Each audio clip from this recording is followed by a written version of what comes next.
So let me set something straight here. It's not one of those complaints like, oh, these artists are pussies, they're scared to invest in themselves. That's for the birds. That shit is for the birds. That shit is for the producers who are scared to invest in their marketing, their branding, their business strategies, and whatnot, so they could have customers and clients who matter way more to them than artists who are scared to actually put money on the fucking table. Those are the artists I'm talking about here. I know because I've seen producers change on their own in just a matter of several months, and I have done the same myself, and we will continue to grow. But the whole thing with investing in yourself is way more than just buying fucking beats. It's about throwing down. I remember Grant Cardone saying in the School of Greatness podcast that he had a millionaire uncle in his mid-20s who he regretted taking advice from for such a long time. Lewis Howes, who by the way is a fucking amazing, intelligent, just awesome guy, awesome role model. He does the podcast for the School of Greatness. I'm sure it's on Anchor. It's definitely on YouTube and probably the iTunes store, wherever people get their podcasts from. Lewis Howes was like, why do you regret that? Grant said, because I don't want to learn from a millionaire, I want to learn from a billionaire. Typical Grant Cardone, typical 10x thinking.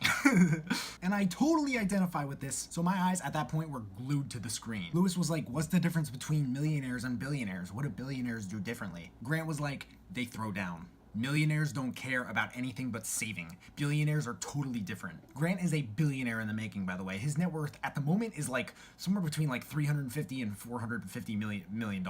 Artists who worry about their financial security are actually technically probably scared by definition of the word of being poor. This is a poor mindset in a way. But putting your little money all on the table for one fucking last beat in the moment is actually the opposite of a poor action. Broke is a state. It's temporary. Poor is forever. It's eternal. If you're poor, you fucking stay poor. If you're broke, you're gonna be poor if you have that mentality of, oh, I need to save up this money. No, you have the fucking money. You're fucking lying. You're just scared to spend it because that extra $100, $200 means something special to you. Or you're just planning on spending it on a new pair of shoes or some bullshit like that.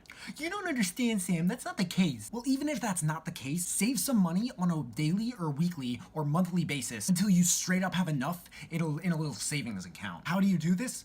Bro, it's 2018. If you have a smartphone, there's an app called Capital with the letter Q. It lets you customize a savings plan for pretty much anything. If you don't have a smartphone, I don't really know what to tell you now.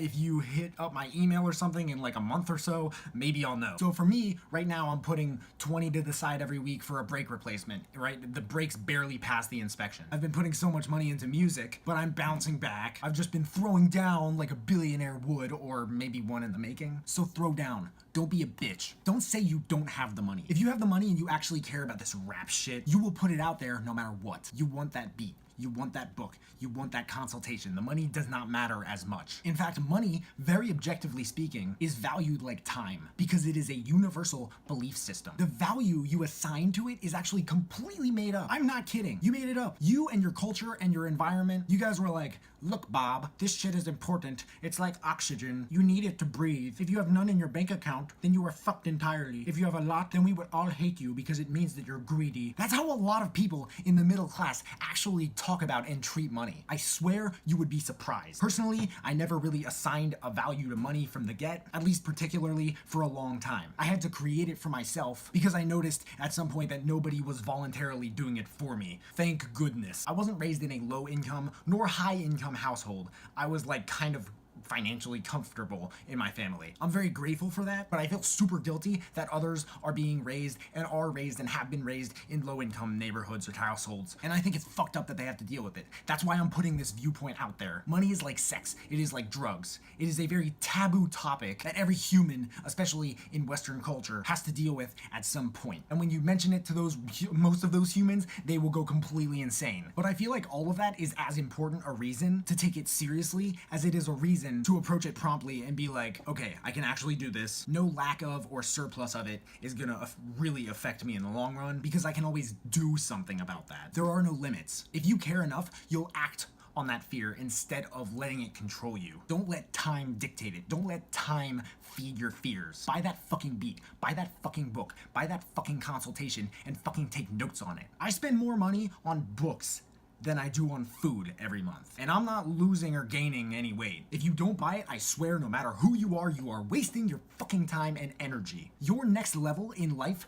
I'm convinced, no matter what you're doing, will always matter, always, than a couple of bucks, a couple hundred, a couple thousand. I just think Everybody needs to expand their viewpoints and expand their limitations and just treat them like they don't fucking exist. You can either save thoroughly like a millionaire, or you can throw down with a sense of, I need this now, I don't give a fuck, like a billionaire. But my point other than that is that there's no sense, literally at all, in pretending that this fucking elephant isn't in the room trying to fuck your bank account in the asshole.